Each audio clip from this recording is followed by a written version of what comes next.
रोशनी कुशल जायसवाल हूँ जिसने 15 सितंबर के दिन बलात्कार की धमकी देने वाले सैफरॉन राजेश सिंह को एक झापड़ चलाया, जिसके बदले में मेरे ऊपर 307 हाफ मर्डर लगाया जा चुका है, 117 की धारा लगाई जा चुकी है और भी कई धाराएं लगाई जा चुकी हैं, जिसकी वजह से मैं 40 दिन से स्कॉन्डेंट थी और मेरे पति, मेरा भाई और मेरे 5 टीम मेंबर्स जेल। एक दिन के लिए बोल के लेके गई थी पुलिस प्रशासन की अगले दिन बेल हो जाएगी, लेकिन एक दिन दो दिन करके अभी तक वो लोग बाहर नहीं आए। एक झापड़ मारने पे घर की कुर्की करने का आदेश दे दिया गया। क्या अपनी आबरू को बचाने के लिए बलात्कार के आरोपी को एक झापड़ मारना इतना बड़ा गुनाह हो गया था कि मेरे घर परिवार को तहस नहस करके रख दिया गया। क्या एक झापड़ मारना इतनी बड़ी गलती हो? Hello everyone, welcome back to my YouTube channel. मेरा नाम है अंकिता शर्मा और मैं आ गई हूँ एक और नए वीडियो के साथ। तो आप सब ने ये वीडियो देखा होगा, काफ़ी ज़्यादा वायरल हो रहा है सोशल मीडिया पे, रोशनी कुशल जायसवाल का और साथ में राजेश कुमार का, जो जहाँ पे वो पीट रही है राजेश कुमार को, थप्पड़ मार रही हैं।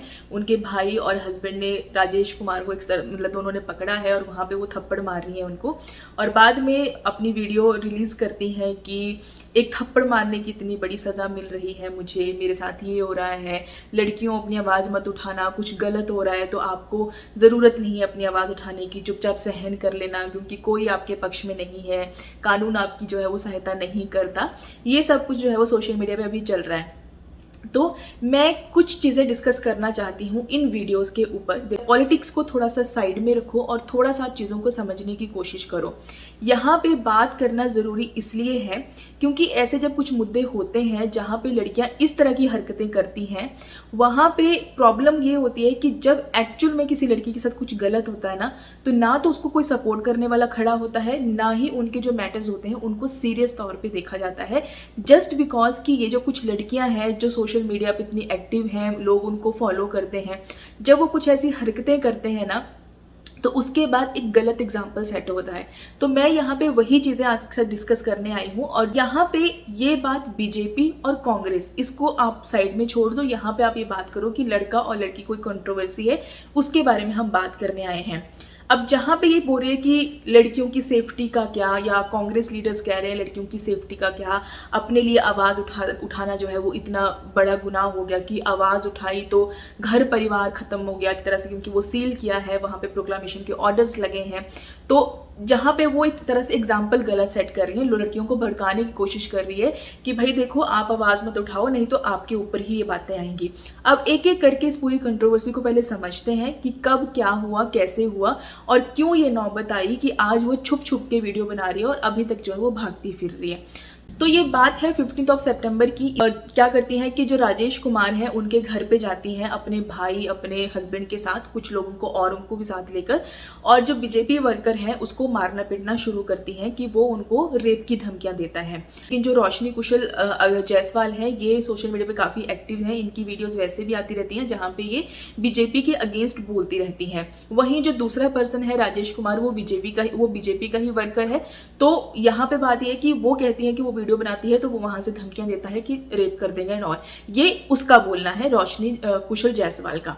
और इस बेसिस पे वो 15 सितंबर को उनके घर चली जाती हैं राजेश कुमार के और उनकी जो है वो पिटाई करती हैं, लोगों से पिटवाती है जो भी उसके साथ गए थे, उसके टीम मेंबर्स हैं, ये जो भी, खुद उसको थप्पड़ मारती हैं और ये वीडियो आप सबने देखा होगा। अब यहाँ पे बात आती है कि वहां पे उन्होंने थप्पड़ मारे, उसके बाद उन्होंने अपनी वाहवाही लूटी, उनके फैंस, उनके फॉलोअर्स जो भी आप कह लो सोशल मीडिया पे, सबने उनको काफी सराहा कि हाँ इनके साथ ऐसा ही होना चाहिए जो ऐसी धमकियां देते हैं। ठीक है। अब जहाँ पे वो उसको मारने गई थी वहाँ पे उस पर्सन का, राजेश कुमार की वाइफ भी थी, उसकी बच्ची भी थी, जिसके साथ भी उन्होंने मतलब जिसको कहते हैं ना कि गलत तरीके से उनको हैंडल किया, चाहे उनको हटाने के तौर पे या फिर धक्का मारा, जो भी, क्योंकि ऑब्वियसली वो फैमिली है, वो अपने पर्सन को जहाँ प्रोटेक्ट करेगी तो उनके साथ भी धक्का मुक्की हो जाएगी। अब जब उनकी वाइफ को लगा कि ये मामला ऐसा नहीं है कि हाँ वो थप्पड़ मार के आई चली गई, अब पब्लिकली आपने किसी पर्सन को इतना ज़्यादा उसके साथ किया है कि उसको इंसल्ट भी फील होगा, फैमिली को भी इंसल्ट फील होगा। तो अब जो वाइफ थी वो पुलिस के पास चली जाती हैं, उन्होंने पुलिस कंप्लेंट कर दी, मतलब FIR रजिस्टर करवा दी, और FIR वो रजिस्टर कराती हैं। कम से कम 10 धाराएं लगती हैं भारतीय न्याय संहिता की। तो भारतीय न्याय संहिता की जो धाराएं थी वो थी सेक्शन 3 था, 76 था, 109 था, 115 था, 117 था, 191 था, 324 था, 333 था, 351 था, 352 था, मतलब ऑलमोस्ट ये 10 धाराएं हैं भारतीय न्याय संहिता की जो उनके ऊपर वो चार्जेस डालती है कि इनके अंडर उसने जो है वो अपनी कंप्लेंट रजिस्टर करवाई। अब इस बेसिस पे क्या होता है कि जो पुलिस है वो अरेस्ट कर लेती है ये जो रोशनी कुशल जायसवाल है, इसके हस्बैंड को, इसके भाई को, और इसके, जैसे कि ये अपनी वीडियो में बोल रही है, 5 टीम मेंबर्स हैं, उनको भी ये अरेस्ट कर लेती है। लेकिन ये जो रोशनी कुशल जायसवाल है ये वहां से भागने में सफल हो जाती है, मतलब ये वहां से भाग जाती है जैसे ही लगता है कि पुलिस अरेस्ट करने के लिए आ रही है। और ये तब से भाग ही रही है, ये कहाँ बैठी है, कहाँ छुपी है, किसी को कुछ नहीं पता। अब देखो, जब लोगों को अरेस्ट किया है यहाँ पे, ना तो आप ये कह सकते हैं कि ये बीजेपी है या कांग्रेस है जो आपस में लड़ रहे हैं। यहाँ पे क्या हुआ कि एक पर्सन ने, एक लेडी ने रजिस्टर करवाई FIR, क्योंकि उसको प्रॉब्लम हुई। वो प्रॉपर अथॉरिटी जो उसके पास था, उसको पता था, शायद वो पढ़ी लिखी थी, तो उसकी, ठीक है, ऐसे आपके घर में आके जब कोई ऐसे मार पिटाई करता है और खासकर जब उसको पता है कि मेरी कहीं पे गलती नहीं है, वो बिना डरे पुलिस के पास गई, उसने FIR रजिस्टर करवा दी। FIR रजिस्टर करवाई तो जो चार्जेस लगे, अब पुलिस तो जाएगी अपना काम करने के लिए। उन्होंने जो उनको वहां पे मिले, जिनको वो पकड़ सकते थे पकड़ा, लेकिन जो रोशनी मैडम थी वो तो भाग गई थी।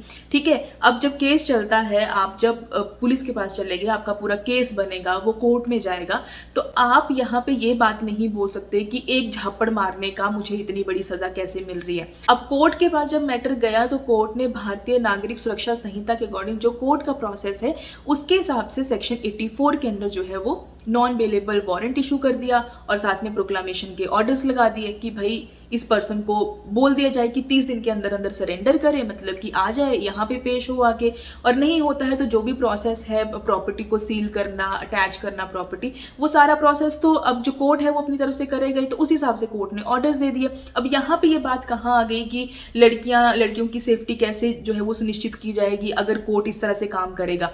अब देखो, कोर्ट को यहाँ पे कोई स्पेसिफिकली कोई मतलब नहीं है कि रोशनी कौन है या वो कांग्रेस की जो है वो वर्कर है तो उनको हम नहीं इस तरह से प्रोसेस में लेकर आएंगे। अब जब कोर्ट के पास आप केस जाएगा तो कोर्ट को जो प्रोसेस है उसी तरह से फॉलो करेगा। यहाँ पे एक बारी को आप भूल जाओ कि कौन कांग्रेस का वर्कर है, कौन बीजेपी का वर्कर है।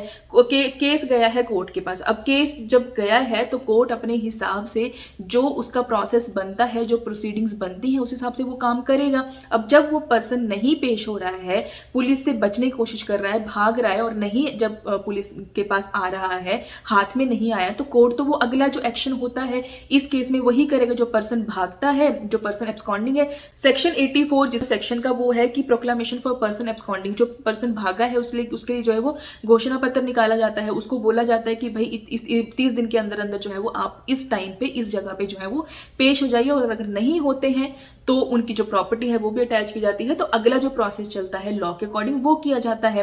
अब यहाँ पे ये बात कहाँ से आ जाती है कि क्योंकि वो बीजेपी का पर्सन था इसीलिए कोर्ट ने ऐसे ऑर्डर दिए। यहाँ पे बीजेपी का पर्सन नहीं भी होता तब भी कोर्ट की यही प्रोसीडिंग्स है, तब भी कोर्ट का यही प्रोसेस है जो कोर्ट को करना है। ठीक है, नहीं तो क्या होता है ना कि जब कोर्ट अपना प्रोसेस नहीं करता तब भी हम ही लोग होते हैं उठ के जो बोलते हैं कि कोर्ट में तो बस डेट्स पे डेट्स चलती है, कोई काम तो होता नहीं है।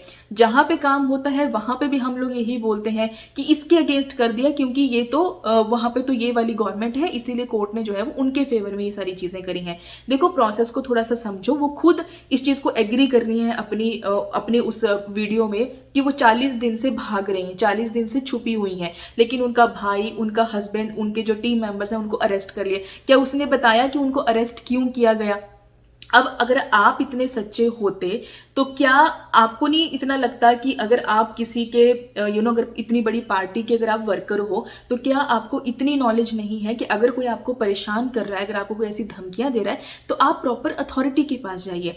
और लड़कियों के लिए तो ना मैं कहती हूँ कि इतने ज़्यादा ऑप्शंस हैं कंप्लेंट फाइल करने के। पुलिस को करो, वुमेन सेल को करो, आपके लिए वेबसाइट्स बनी है जहाँ पे आपको सिर्फ एक बारी कॉल करना है और बाकी वो लोग संभालेंगे, आपको वो लोग गाइड करेंगे कि आपको कहाँ पे प्रॉपर किस पर्सन को जो है वो किस अथॉरिटी के पास जाना है अपनी कंप्लेंट लेकर। तो क्या आपको इतनी सी नॉलेज नहीं है कि आप जो खुद वहां पे जाके उस पर्सन को थप्पड़ मार रही हो, आपका ये एक अच्छा एग्जांपल सेट कर रही हो, पूरे सोशल मीडिया पे आप दिखा रही हो कि मैंने तो थप्पड़ मारा, उसने मुझे ये बोला था, पूरा पब्लिकली उस पर्सन की इतनी इंसल्ट कर रही हो, क्या वो आपको कहां से इतनी फ्रीडम मिली है? आपको भी कोई लॉ इतनी फ्रीडम नहीं दे रहा है। देखो, लॉ ने आपको फ्रीडम ऑफ स्पीच बिल्कुल दिया है। आप अपने जो भी आपके अकाउंट्स हैं, जहां पे भी आप सोशल मीडिया पे एक्टिव हो, आप आए दिन कुछ ना कुछ ऐसा पोस्ट करती हो किसी एक पर्टिकुलर पार्टी के अगेंस्ट, जो कि आपका फ्रीडम ऑफ स्पीच है। लेकिन ये भी याद रखना कि दूसरे पर्सन के पास भी राइट्स हैं। वो भी अगर उसके साथ डेफामेशन हुई है तो वो सिविल क्रिमिनल किसी भी डेफामेशन में जा सकता है। अपने हक के लिए आवाज जरूर उठा सकते हो, कुछ गलत हो रहा है उसके लिए आवाज उठा सकते हो, लेकिन आवाज उठाने के प्रॉपर आपको चैनल बताए गए हैं, प्रॉपर अथॉरिटीज हैं आपके पास। अब क्या होता है कि जो लड़कियां क्या करती हैं, कुछ लड़कियां, जैसे यही इसका ही हम एग्जांपल ले लें, इसने एक गलत एग्जांपल सेट कर दिया। अब क्या होगा, अगली बारी कोई मैटर होगा भी, अरे ये तो ऐसे बोलती रहती हैं, खुद भी सोशल मीडिया पे ऐसे से गंद फैलाती हैं, फिर जब कोई इनको कहता है कुछ तो इनसे सुना नहीं जाता है, तो वे फिर ना वो वाली चीजें आ जाती हैं। तो बहुत जरूरी है कि पहले, अगर आप लोगों को इतनी बड़ी ऑडियंस फॉलो करती है तो आप लोगों को खुद अपना जो बिहेवियर है या फिर लॉ एंड ऑर्डर जो होते हैं उनको मेंटेन करने का एक एग्जाम्पल सेट करने की जरूरत है। यहाँ पे अगर हम जैसे कुछ लोग बात करेंगे कि ये तो वहां पे यूपी में जो है वो बीजेपी की गवर्नमेंट है, ये बीजेपी का वर्कर था, तो जो कानून है वो भी इसके हिसाब से काम कर रहा है। अब आप यहाँ पे बताओ कि यहाँ पे पुलिस के पास कौन गया, पुलिस की हेल्प लेने के लिए कौन गया? उसकी वाइफ गई, उसने कंप्लेंट रजिस्टर कराई और उसके हिसाब से कानून अपना काम कर रहा है। अगर वो जो लड़की है रोशनी, अगर वो पहले चली जाती पुलिस के पास, वो हेल्प मांगती कि उसके साथ ऐसा है या फिर उसको धमकियां आ रही हैं, उसको हेल्प चाहिए, उसको प्रोटेक्शन चाहिए, तो अगर उसको पुलिस हेल्प नहीं करती, अगर उसको प्रोटेक्शन नहीं देती, तब वो आके ये चीजें बोल सकती थी सोशल मीडिया पे कि हाँ, लड़कियों की सेफ्टी के लिए कुछ नहीं हो रहा है, गवर्नमेंट कुछ नहीं कर रही है, या फिर जो पुलिस है वो कुछ नहीं कर रही है। लेकिन आपकी गलती है कि देखो, को रिप्लाईज आए हैं, आपको उनका सबूत रखना चाहिए था, आपने वो नहीं रखा, आपने सीधे जो है वो थप्पड़ मारे। आपके पास कोई प्रूफ नहीं है ये बताने के लिए कि हाँ उसने मुझे धमकियां दी हैं। अगर है तो आपको कोर्ट जाना चाहिए, आपको वो चीजें प्रूव करनी चाहिए। और अभी भी कुछ गलत नहीं है, अभी जो आप भाग रहे हो डर के मारे, अभी भी अगर आप वापिस आती हो तो आप अपने मैटर्स प्रूव कर सकती हो, आप अभी भी उसके ऊपर केस डाल सकती हो कि हाँ इसने मुझे जो है वो रेप की धमकियां दी हैं। आपके पास प्रूफ है, वो प्रूफ कीजिए। उसको सजा नहीं मिलती है तो आप आइए सोशल मीडिया पे बोलिए, आपको सुनने वाले तो बहुत लोग हैं, आपको सपोर्ट करने वाले बहुत ज्यादा लोग हो जाएंगे। फिर वो क्वेश्चन उठाना बनता है कि हाँ, जो हमारा अथॉरिटीज हैं, जो हमारा लॉ एंड ऑर्डर है वो काम नहीं करता, हमारी अथॉरिटीज काम नहीं करती, या फिर जो गवर्नमेंट है वो काम नहीं करती। लेकिन इस तरह से गलत एग्जाम्पल सेट करना, खुद थप्पड़ मारने पहले जाके फिर खुद ही विक्टिम कार्ड खेलना, ये सही नहीं है। और लोगों को मिसगाइड करना कि एक थप्पड़ मार देने से इतनी बड़ी सजा मिल रही है, मेरा घर परिवार खराब हो गया, मेरी प्रॉपर्टी अटैच कर ली, भाई वो लॉ है, वो प्रोसीजर है। क्योंकि एक पर्सन ने कानून का दरवाजा खटखटाया है तो वो उसके हिसाब से काम कर रहा है। आप आइए, आप बताइए कि आपके साथ क्या हुआ था, आप प्रूफ रखिए, आप अपना मैटर रखिए, उनके ऊपर उल्टा केस डालिए। जो आप कह रही है कि हाँ मुझे रेप की जो है वो धमकियां मिल रही है, वो आप अपना उल्टा केस डाल सकती हैं। तो एक चीजें डिस्कस करना इसलिए जरूरी है कि पहली बात है कि लड़कियों को अपने बेसिक राइट्स पता होने चाहिए। और बेसिक राइट्स पता होने के साथ साथ ये नहीं कि आप अपने विक्टिम कार्ड्स खेलो और कभी भी उठ के कि खुद भी आप जो है वो गलत हो कहीं पे, लेकिन आप उठ के जो ये बोलना शुरू कर दो कि हमारी तो कोई सेफ्टी नहीं। हमारी सेफ्टी के लिए बहुत सारी प्रॉपर अथॉरिटीज हैं जो हमारी प्रोटेक्शन में है। जरूरत है हमें अपने राइट्स का पता होना, और जरूरत है कि हमें पता हो कि हमें कहाँ जाके अप्रोच करना है, ना कि खुद जाके वो चीजें हाथ में लेनी है। और दूसरी बात ये है कि देखो, जहां पे जरूरत पड़ती है कि हाँ आप कहीं ऐसी सिचुएशन में फंसे हो जहां पे आपको सेल्फ डिफेंस करना है, वहां पे आप अपना हाथ उठाइए। वहां पे आप अगर किसी को थप्पड़ भी मार रहे हो, सेल्फ डिफेंस में कुछ कर रहे हो, वो आपके पास राइट्स हैं। बट ऐसे आपके पास कोई राइट्स नहीं है कि आप जाओ किसी घर में ट्रेसपास करके उसको वहां पे मारने की कोशिश करो। तो ये पूरी कंट्रोवर्सी थी रोशनी कुशल जायसवाल और राजेश कुमार की, जो कि अब नया ही पॉलिटिकल इसमें एंगल जो है वो जुड़ते जा रहे हैं। लेकिन हम लोगों को being a citizen of India and responsible citizen of India, हम लोगों को ये समझना पड़ेगा कि सोशल मीडिया पे बहुत सारी चीज़ें चल रही हैं, उनको हमें इस तरह से नहीं लेना है कि वो एक अच्छा एग्जाम्पल है। हमें खुद भी अपना माइंड अप्लाई करना है, हमें बेसिक लॉज की भी नॉलेज होनी चाहिए और साथ में हमें पता होना चाहिए कि अगर हमारे साथ कुछ गलत होता है तो हमें किसको अप्रोच करना है। और इसके लिए मैंने एक वीडियो बनाया था कि आप अगर आपके साथ ऐसा कुछ होता है तो आप कहाँ कहाँ जाकर जो है वो कंप्लेंट फाइल कर सकते हो। आपको सारी वीडियो जो है वो मेरे चैनल पे मिल जाएंगी। तो अगर आपको ये वीडियो अच्छी लगी है तो लाइक करना, शेयर करना और इसके अलावा आपकी क्या राय है इस पूरे कंट्रोवर्सी को लेकर वो मुझे कमेंट करके बताना। अब मिलती हूँ आपसे नेक्स्ट वीडियो में नए टॉपिक के साथ और आज के लिए बाय बाय।